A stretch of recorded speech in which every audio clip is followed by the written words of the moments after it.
Number 69 on page 309.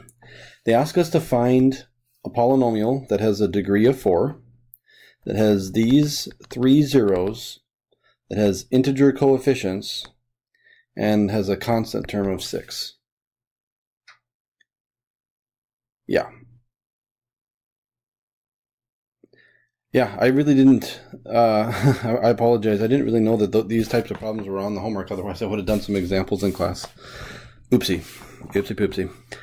Anyway, let's just kind of do it. So basically, if this is a 0, then you know the polynomial must have a factor of x plus 1. If this is a 0, then you know the polynomial must have a factor of x minus 1. And if this is a 0, then you know that polynomial must have a factor of x minus the square root of 2. Remember, zeros are x-intercepts. X-intercepts are factors. They're all interchangeable. So this gives me 3 terms. However, I need a 4th degree polynomial. In order for us to have integer coefficients, if I were to expand these, so if I made a polynomial, p of x, first of all, they're all going to look like this. They're all going to look like a times x minus the 0, x minus the next 0, x minus the third 0, and then x minus the 4th 0. A 4th degree polynomial will have this form. This number here is kind of the multiplier that's basically, we're going to have to match that up with this information right here. We need to figure out what the right a value is so that my constant term is a 6. But I got 1, 2, 3. If I were to expand these 3 factors,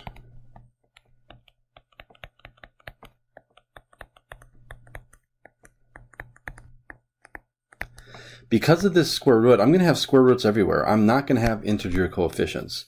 In order to get integer coefficients, my irrational solution, my irrational 0, has to have a conjugate pair to it.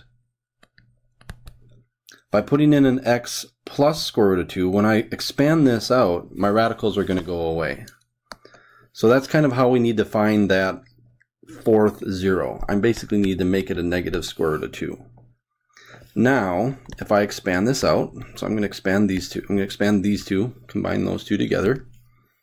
Not combine them, sorry. I'm going to expand them. That gives me x squared minus 1. And then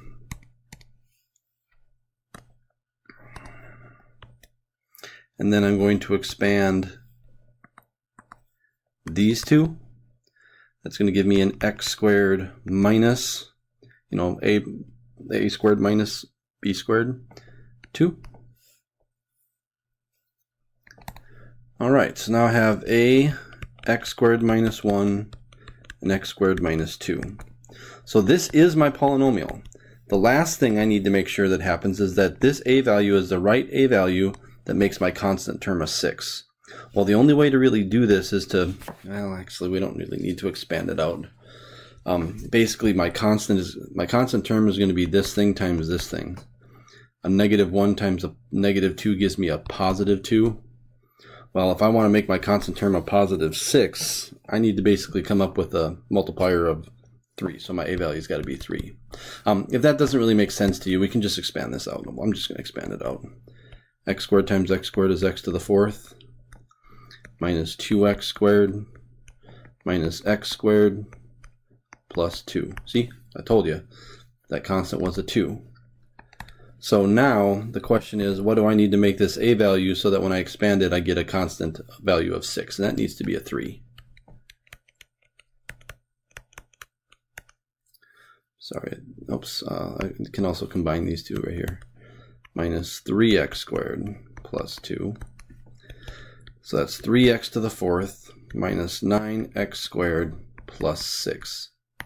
So this polynomial right here has the 3 zeros I want, plus a 4th 0 that makes my integers, my coefficients integers, and it has a constant term of 6. Yeah.